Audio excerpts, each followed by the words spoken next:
Hey everybody, this is Mr. Munson and we are in Unit 11, Area and Volume. And so one of the things I love about this unit is it allows us to take a lot of the ideas and principles that we have studied throughout the year and apply them to this concept.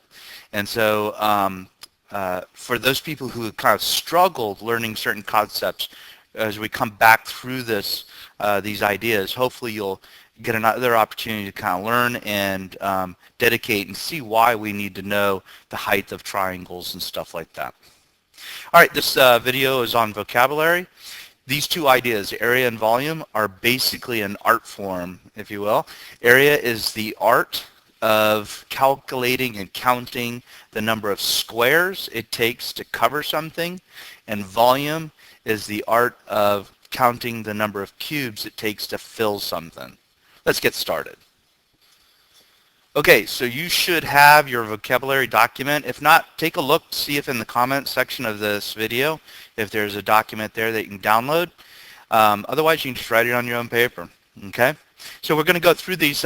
Remember, the whole purpose of this idea is, or this paper, is that you fold the right-hand side over the left-hand side and covers up these definitions. And on the back side, you'll see where it says a word or phrase. On the back side, it's actually where you write what I'm putting on the inside. Now, here's a time where the very first thing, and this is typical, the very first thing we're going to write in here is the real vocabulary word, but I'm going to have you write something else.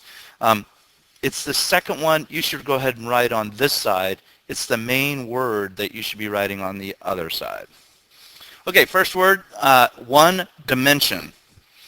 One-dimensional things have maybe a length, but they don't have any width.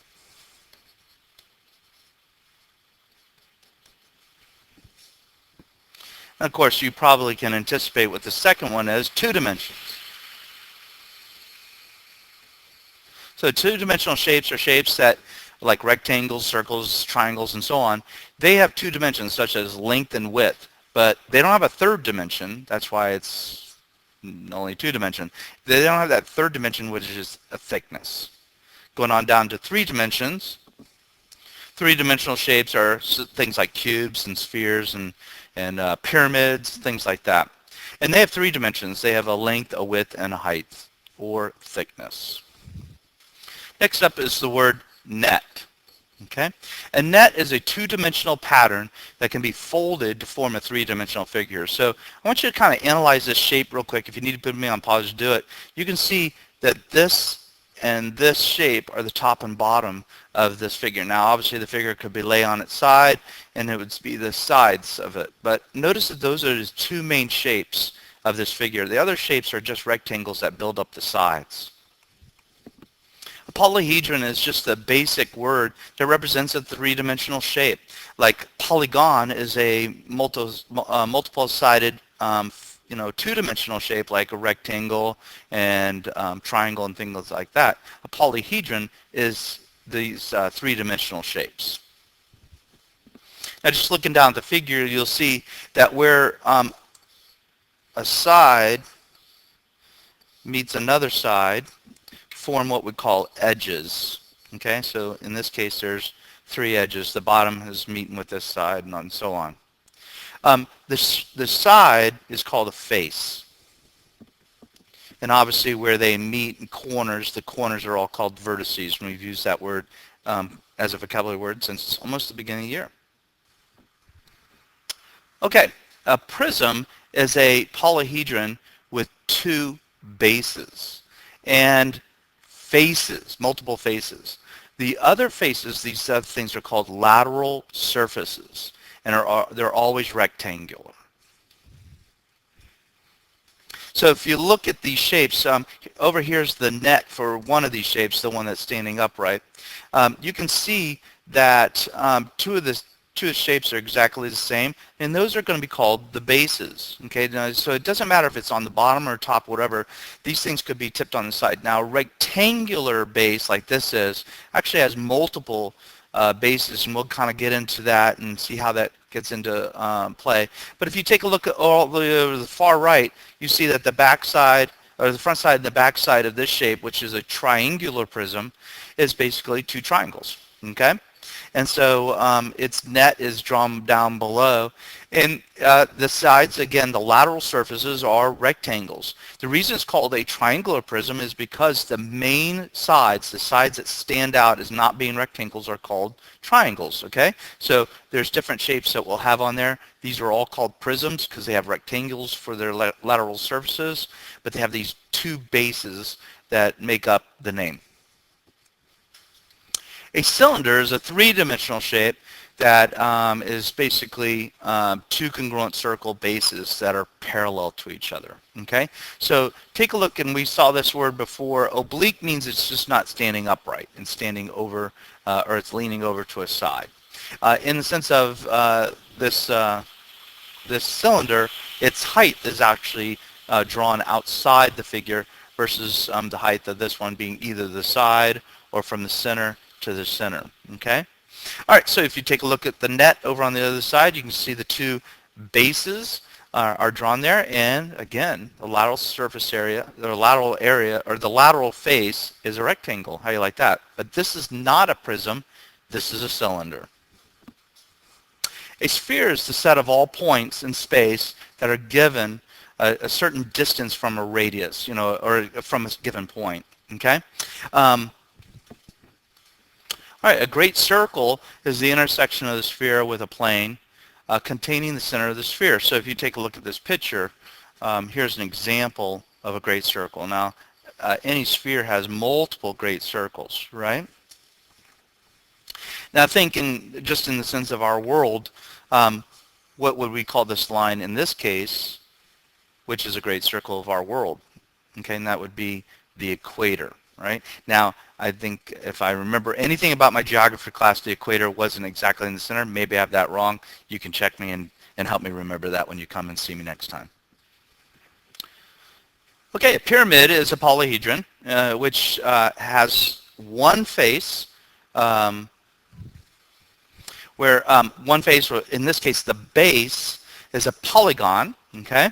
And the other faces, the lateral faces, I left off AL there, I'm sorry if you could correct that. The lateral faces are triangles, okay? So in this case, we have a square pyramid, okay? In case what we could call it is a regular pyramid because the base is a square. Regular being that it has all congruent sides, okay?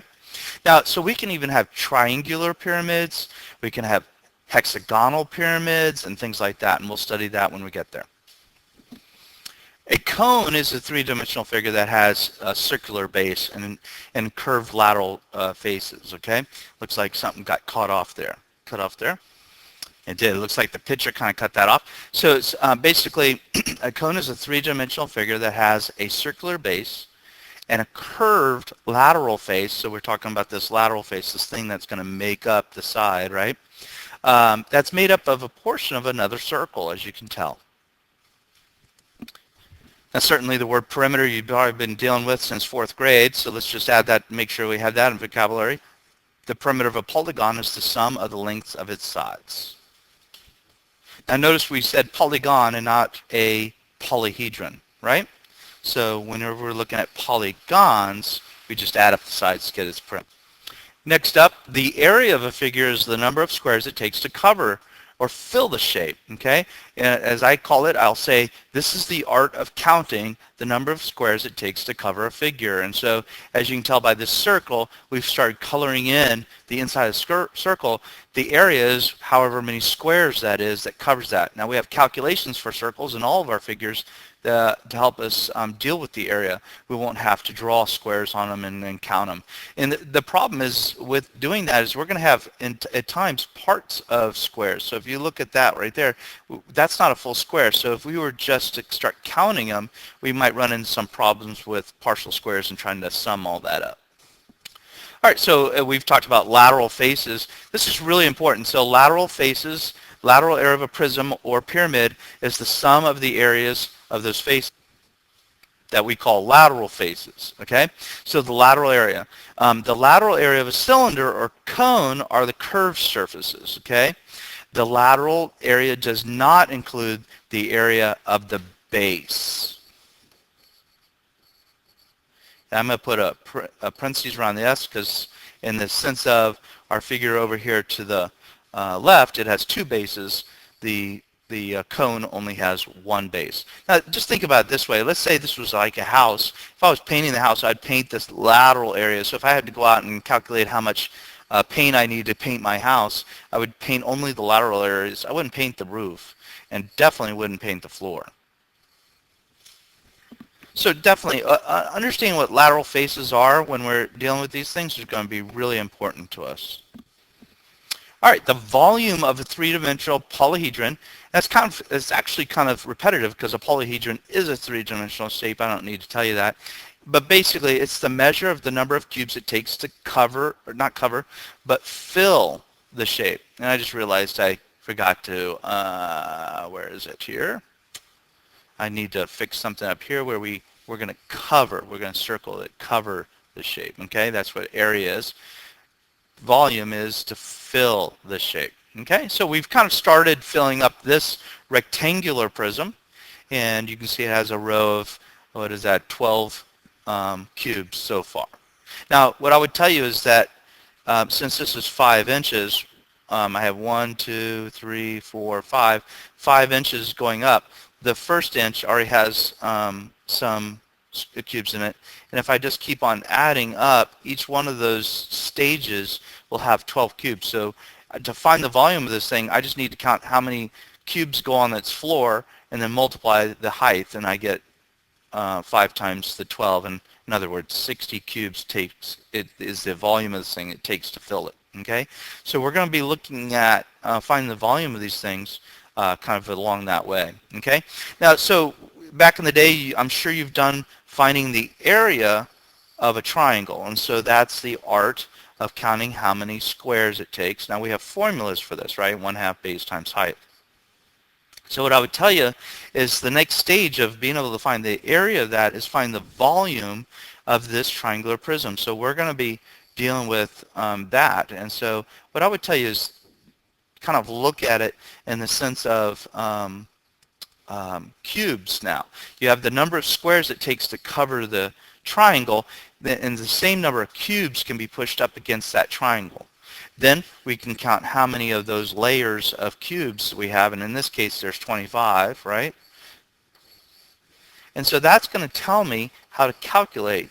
Now we have formulas for all these things, but I got to tell you, most students at this level are just swimming in formulas, and they seem a bit overwhelmed by them. And so if we can conceptually come up with an idea, if we're stuck and we can't remember the formula, then we have a conception of what we're doing, we've got it. All right, compound figure is just basically a shape that's made up of several different figures. So over on the left-hand side is a two-dimensional object, and it's made up of basically a rectangle that's had a semicircle cut from it. Okay, so we'd be looking at finding the area of these kind of shapes, and we're going to have a strategy for doing that, some problem-solving skills. Here's a three-dimensional shape that's made up of a cone on the bottom and a half of a sphere on top of it. So if I was looking for the volume of this thing, I would be able to maybe come up with some strategies for finding the volume. You might already have those strategies already. Okay, great. That's it. So we're going to have a quiz next class on matching vocabulary definitions. So I'm going to give you the list of words. We're going to have the list of definitions, and you're going to match them. You're not going to be able to have your vocabulary sheet with you, so you should have this done in advance and spend some time kind of looking through it. Okay? All right, we'll see you next class.